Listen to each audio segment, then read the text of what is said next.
I never thought I'd find myself standing in my parents' living room, watching them calmly tell me that the $150,000 meant for my future was gone, vanished, disappeared, and worst of all, it wasn't stolen by some stranger. It was taken by my own parents and transferred into my sister Sophia's account to help her buy a house with her fiancé. It felt like a punch to the gut. Was that house worth more than my future? My whole body went numb, as my mother, in the same casual tone she'd used to announce what was for dinner, said, "Elizabeth, you're still in school. You can just take out loans like everyone else. You'll pay them off once you start working. There's no need to make a big deal out of this, sweetheart." No need to make a big deal out of it? I tried to stay calm, but my chest tightened as if an invisible rope was squeezing every breath out of me. They had taken the money my grandparents had left for me. The money that was supposed to fund my dreams, the future I had been planning for years. And they didn't see anything wrong with it. My grandparents were old-school Americans who valued education above all else. They always believed that knowledge is the one thing no one can take away from you, and they worked hard to ensure I had a better future. 3 years ago my grandfather passed away after a stroke, and last year my grandmother followed him. On the day she died I spent hours in my tiny rented apartment, rereading every letter she had ever sent me. Her words were always full of love, often accompanied by small checks with notes, like, "This is for your future, Elizabeth. We know you'll do great things." And they really made it happen. When their will was read, I inherited the education fund they had been saving for me for years. A sum that was enough to cover my dream MBA program. My parents were supposed to manage the money until I needed it. I never worried about it. They were my parents. They were supposed to protect my future. But now, I realized they had prioritized my sister over me. Since childhood, Sophia had always been the center of attention. She never had to try, never had to prove herself, never had to struggle. My parents spoiled her unconditionally. She failed her college entrance exams twice, dropped out of med school to study art, then dropped that too. Meanwhile, I graduated at the top of my class with a business degree from a prestigious university and landed a job at a major corporation. My parents' reaction? A shrug. "Elizabeth, you've always been smart, it's not surprising." But Sophia, the moment she mentioned wanting to become a preschool teacher, my parents called it a meaningful career and said it was worth sacrificing everything for. Sophia and her fiancé Daniel weren't poor. Daniel was a manager at a local zoo, and Sophia worked as an assistant director at a small private school. They had stable incomes, but not enough to buy the dream home they kept talking about at every family dinner. They constantly complained about housing prices, about being trapped in the rental cycle, about how they deserved a home of their own. Every dinner at my parents' house turned into a discussion about Sophia's dream house. And me? I never once worried about my MBA fund because it wasn't my parents' money. It was my grandparents' legacy for me. I thought it would be there when I needed it. But I was wrong. 2 weeks ago, I started preparing my MBA applications. I needed to check my fund balance because just the application fees for top schools ran into the thousands.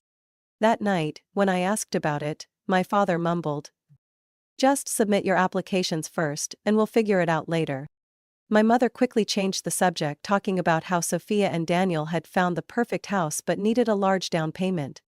My stomach sank. I tried to push away the worst thoughts. Maybe they were just delaying things? Maybe they had put the money somewhere safer? But my gut told me something was wrong. The following week, I went back. This time, I didn't beat around the bush. "Mom, Dad, my money is still there, right?" My mother sighed, as if I had asked something ridiculous. "Elizabeth, I lent it to your sister. Sophia and Daniel need this house. Do you have any idea how high property prices are right now? Without our help, they'd never be able to afford it." I froze. "What?" My father shrugged. "You're still in school, but you already have a stable job. You can take out student loans and pay them off over time. It's not a big deal." I was stunned. They had taken all the money. They had stolen my dream, and they didn't even feel guilty about it. I stared at my parents, waiting for a reasonable explanation. But there was nothing. No remorse, no shame. They just looked at me as if I was overreacting to something trivial. Mom, Dad, this was the money my grandparents left for me. It wasn't yours. My voice wavered, but I forced myself to stay calm. My mother crossed her arms, frowning as if I were a spoiled child making unreasonable demands. Elizabeth? Don't you think Sophia deserves a little help too? You have a good job, a stable career? You can take care of yourself, but Sophia can't. She needs this support. My father nodded in agreement. We're family, sweetheart. Your sister needed the money. Shouldn't we help her? I let out a bitter laugh. Family? That was their excuse? A hollow justification for betraying me? I thought back to the day the will was read. I hadn't expected anything. My grandparents had always lived modestly, frugally, and with strong principles. But they had always emphasized the importance of education. The will was read in a small family gathering. My grandparents' lawyer announced each part of the inheritance. My parents inherited my grandparents' house and a large savings account. Sophia received my grandmother's valuable jewelry collection, items worth tens of thousands of dollars. I was given the education fund. Money my grandparents had saved specifically for me, meant to be used only for my MBA. I had been grateful. I didn't need a house or jewelry. I just wanted the opportunity to pursue my dream, just as my grandparents had wished. My parents were put in charge of managing the fund, but it wasn't theirs. They were only holding it for me until I needed it. At least, that's what I had believed. Now I saw how naive I had been. I had spent my whole life being put second to Sophia. I remembered when I was 10 years old and won a statewide science competition. My award was acknowledged with a brief, "Good job, Elizabeth." But Sophia, all she had to do was scribble a messy drawing, and my mother framed it and hung it in the living room like a masterpiece. When I graduated high school as valedictorian, my parents barely noticed. But when Sophia dropped out of college for the second time, they comforted her with a trip to Florida to help her relax. When I landed a prestigious job, they dismissed it with, "You've always been smart, it's not surprising." But when Sophia announced she wanted to become a preschool teacher, they lost their minds. "That's such a meaningful career. You have such a kind heart, Sophia." I had grown used to it. I had accepted that in my parents' eyes, I was just the responsible one. Sophia was the one who deserved love, protection, and priority. My mother kept talking, as if she were explaining something obvious. "Elizabeth, you have to understand. Sophia has never been as lucky as you. You've always been smart, driven, and had a bright future ahead of you. But Sophia has struggled. We just wanted to help her a little." I clenched my fists, keeping my voice as steady as I could. "What about me?" I asked. "Grandma and Grandpa left that money for me. I planned my future around it. And you took it? Without even asking me?" My mother sighed, as if I were being unreasonable. "You can just take out loans, Elizabeth." A surge of anger flared in my chest. "Not a big deal. You took that money without my permission. It wasn't yours. Grandma and Grandpa saved it for me because they believed in me." My father folded his arms, looking at me as if I were being dramatic. "You don't need to make such a fuss. Are you really going to fight with your family over some money?" I let out a laugh, but there was no humor in it. Some money? This was my entire future. I looked at them, and for the first time I truly saw them.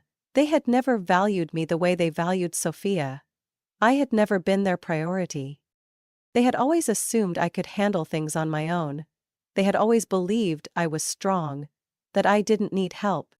But being strong didn't mean I could be taken advantage of. I fell silent. The anger inside me no longer burned. It was cold, like a storm rolling in. They had stolen my dream. And they felt no guilt.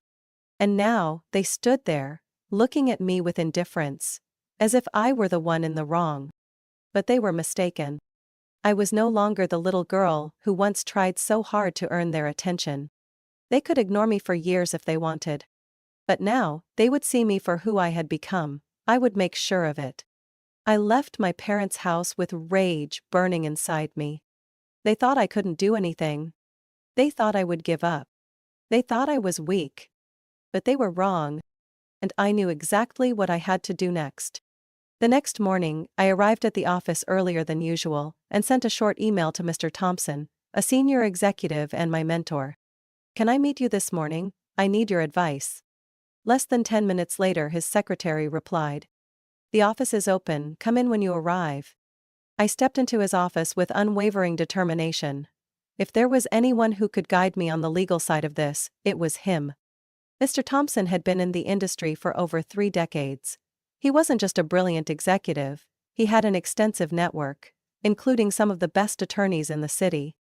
As I told him everything, he didn't interrupt once. He simply sat there, listening, his sharp eyes filled with understanding. When I finished, he gave a small nod, his voice calm yet commanding. "Elizabeth, this isn't just a financial issue. This is a betrayal, and you have every right to take back what's yours." He pulled a business card from his desk and placed it in front of me.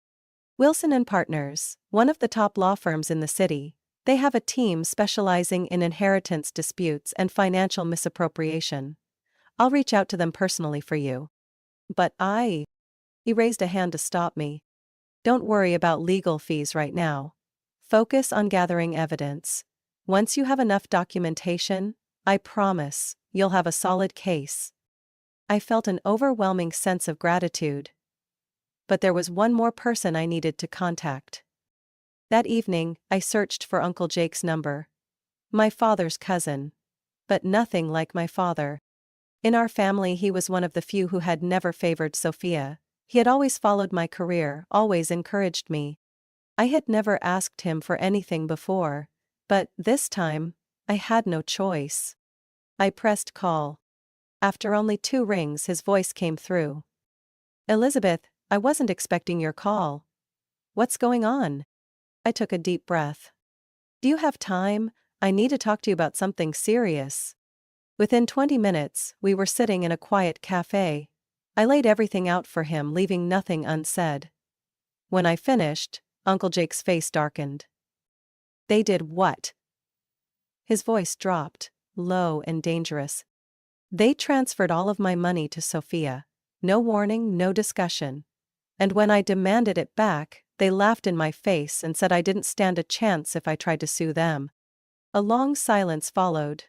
I could see his hands clenching, his eyes sharp with anger. "Do you have any evidence?" I shook my head. "Not yet, just their words, but I need to find proof." Uncle Jake nodded slightly, as if coming to a decision. "I'll handle this. First, I'll hire a forensic accountant to go through their bank transactions. If they moved the money, we'll find it. And you don't need to worry about legal fees. I'll cover everything." I blinked, almost unable to believe it.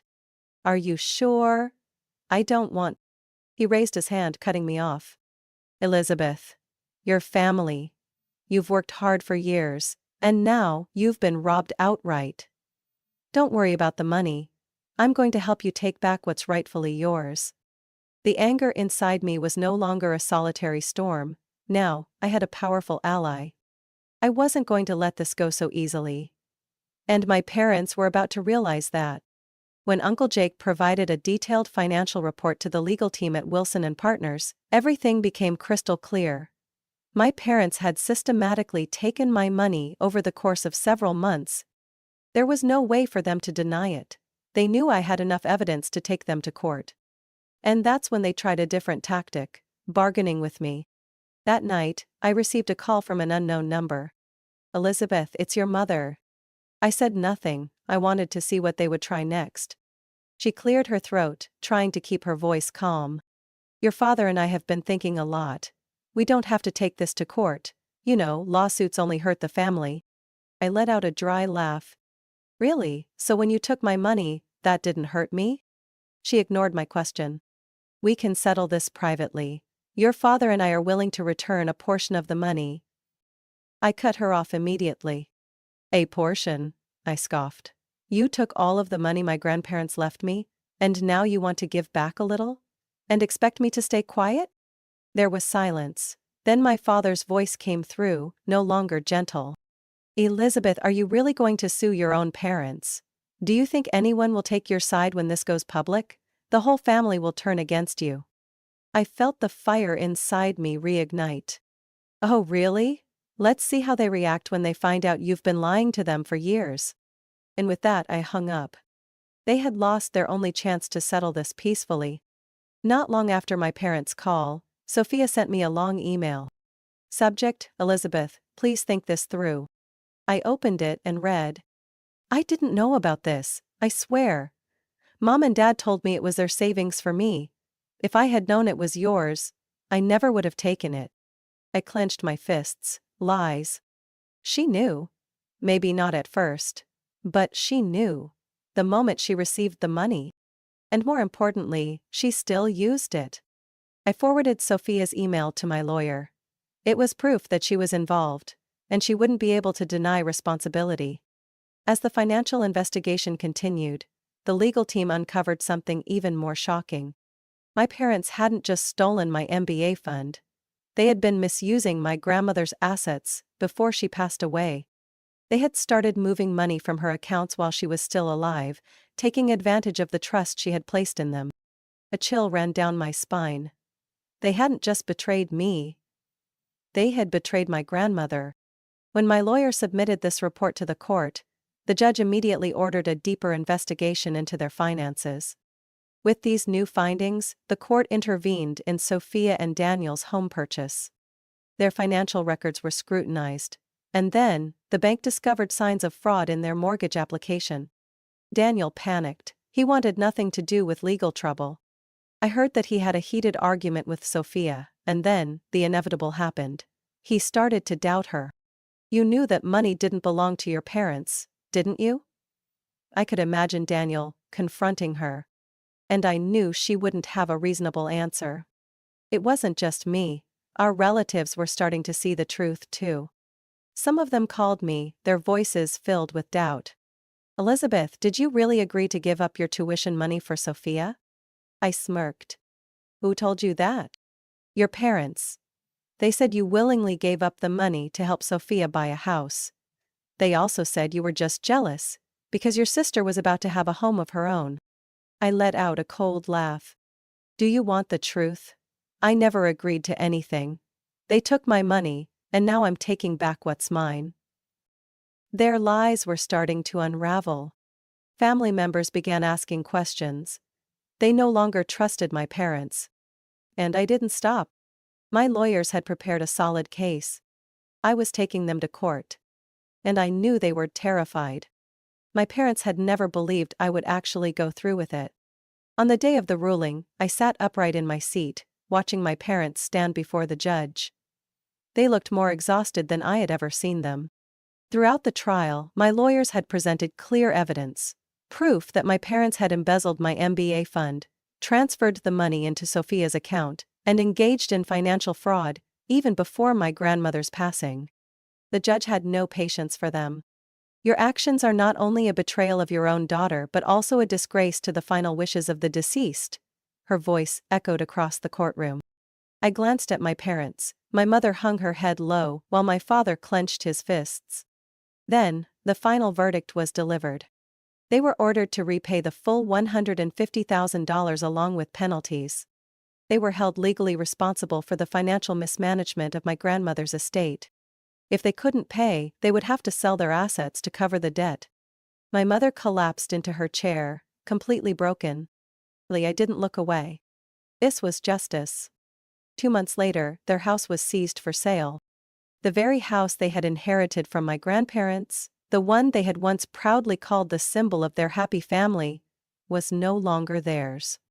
I heard they had desperately tried to borrow money from friends and relatives, but after the truth was exposed, no one was willing to help them. People distanced themselves. Neighbors whispered about them whenever they stepped outside. One of my mother's old friends once sent me a message. Elizabeth, your mother seems really devastated, but honestly, she brought this on herself.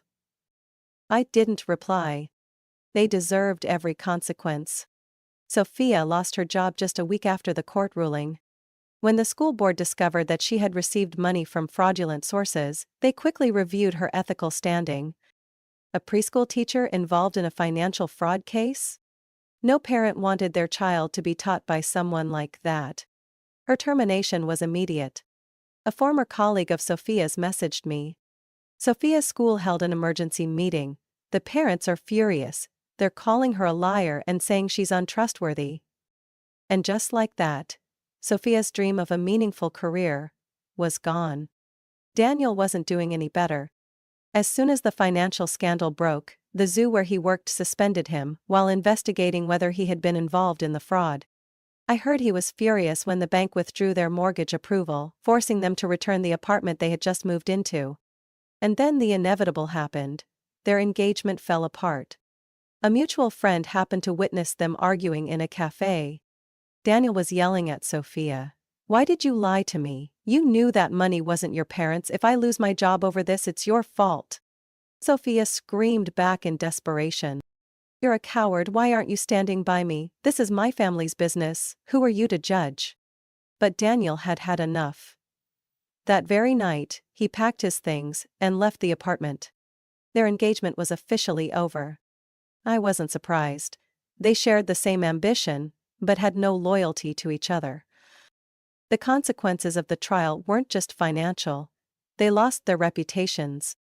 My father had once been respected as a businessman in the community. Now, no one wanted anything to do with him. His golf club revoked his membership. My mother, who had been the treasurer of the local women's association, was forced to resign. Old friends avoided them like the plague. One acquaintance told me, "Elizabeth, your parents barely leave the house anymore. Everyone knows what they did. They have no one left on their side." I felt no pity. They did this to themselves. 3 months after the lawsuit ended, I officially received my acceptance letter from the MBA program I had dreamed of. My company stood by me the entire time. Mr. Thompson told me, "The way you handled this shows that you have the qualities of a true leader." And most importantly, I was no longer bound to my parents. I didn't need their approval. I didn't need their fake love. They could live with the consequences of their choices. As for me, I was moving forward, stronger than ever. 3 months after the court ruling, I officially received the full MBA fund back, along with additional compensation from my parents. The money had returned to where it rightfully belonged. But I hadn't just reclaimed my money. I had reclaimed my future. One early morning, I opened my email, my heart pounding, as I saw a message from the university I had dreamed of attending. I took a deep breath before clicking it open. "We are pleased to inform you that you have been accepted into our MBA program with a scholarship for outstanding achievement." I read that line 3 times. Then, laughter bubbled up inside me. A feeling of pure relief filling my chest. My parents had tried to steal my opportunity. But in the end, I hadn't just taken it back. I had earned it. Through my own efforts. I immediately called Mr. Thompson. "I knew you'd do it, Elizabeth." His voice brimmed with pride. Then, he added, "And you should know that after you finish your MBA, an executive position is waiting for you at the company." I froze. "What do you mean?" He smiled. "You've proven yourself. You have strategic thinking, decisiveness, and most importantly, you don't give up when faced with adversity. That's what makes a true leader." I could hardly believe my ears. I hadn't just won back my MBA fund. I had secured a strong career path before the program had even begun. Uncle Jake had been by my side throughout this entire journey. When I told him about the scholarship and the promotion offer, he laughed. "Now do you see how valuable you are?" I nodded, truly grateful. Then he added, "But don't stop there. After you graduate, we'll talk about investments. I want you to expand your career, not just within this company, but beyond." I felt my heart race with excitement. This wasn't just a victory. This was a beginning. With the compensation from my parents and my current salary, I decided to reward myself with something I truly deserved: a new apartment. I didn't buy a lavish mansion. I chose a high-end apartment in a quiet, safe neighborhood, a place where I could finally enjoy my life, It had a spacious balcony overlooking a park, with sunlight streaming through the windows every morning. It wasn't just a place to live, it was a symbol of my freedom. And the first thing I did when I moved in, I blocked my parents' numbers. No calls, no emails, no messages. I owed them nothing. They had chosen to cast me aside. Now, I was simply returning the favor. I heard about them through others. My parents were forced to leave the house they once took pride in. They moved into a smaller apartment, withdrawn from society, because everyone around them now knew the truth. No one trusted them anymore. The women's group my mother used to be part of refused to let her rejoin. My father's golf club revoked his membership. Even the friends they once considered close gradually distanced themselves. A relative told me, "Elizabeth, your parents aren't the same anymore. Your mother barely leaves the house. Your father spends hours sitting alone in a cafe, staring into the distance." I didn't react. I felt nothing anymore. They had made their choices with full intent. Now, they were living with the consequences. One Sunday morning, I sat on the balcony of my new apartment, sipping my coffee. I gazed into the distance, savoring the peace I had reclaimed for myself. They could call me a traitor. They could drown in their belated regrets. But I didn't care anymore. I had taken back my life, and no one would ever take it from me again. Elizabeth's story is not just a legal battle, it's a journey of reclaiming self-worth. It highlights a harsh reality. Not everyone prioritizes family, and not every family deserves unconditional loyalty. Her parents' betrayal proves that greed and favoritism can destroy even the strongest bonds. But Elizabeth's triumph stands as proof that justice, resilience, and independence will always be the foundation for reclaiming what rightfully belongs to us. What are your thoughts on family, justice, and fairness? Have you ever witnessed favoritism or injustice in your own life? Share your thoughts below, and don't forget to follow the channel for more powerful stories about family and life.